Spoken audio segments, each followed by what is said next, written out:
Hi, welcome to today's video. My name is Paul. So this week I'm going to do a kind of watercolor tutorial and kind of beginner friendly watercolor tutorial. So this should say my goals here are not to create a realistic or naturalistic style painting.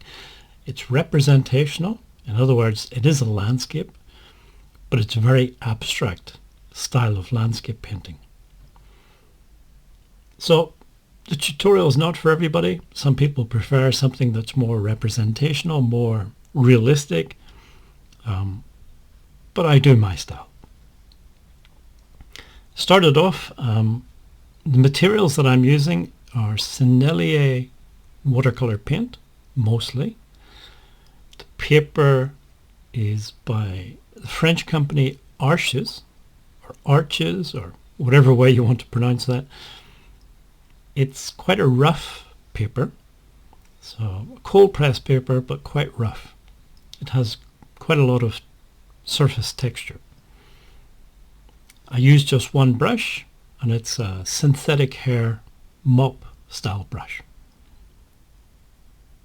And you can see the little palette that I use on the left with some of the different colors that I'll be using. So the first color you saw me putting down, that sort of earthy, was sepia. I then put some Prussian blue on top of that. And so far those are the two colors that I've used. This one that I'm putting on now, I'm going to start doing in the land, is indigo. Now, you know, the names of paints, different brands sometimes use the same name for different paint. It's not always the same thing. They maybe use a combination of different pigments, but they call it the same thing. So I wouldn't get too caught up in the names of the paints. It's not a scientific process, is what I'm trying to say.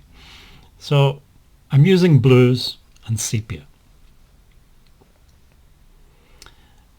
This sort of tutorial, it's not meant as a sort of very prescriptive type of tutorial. It's not, this is how you should paint and do exactly what I'm doing and use exactly the same paper and same brush and same paint. It's just sort of to give you an idea, to inspire you to go out and try some abstract or semi-abstract landscape watercolor painting.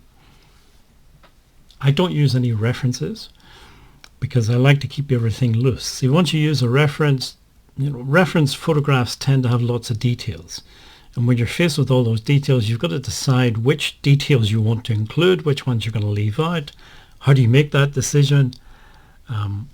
It all sort of, it's very distracting. So I prefer just to stick with the painting process.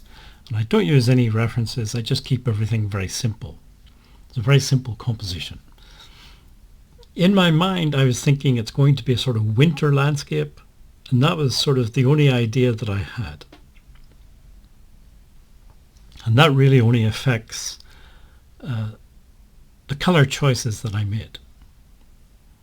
If I was doing a summer or spring landscape, I wouldn't use sepia. I wouldn't have used dark oranges either.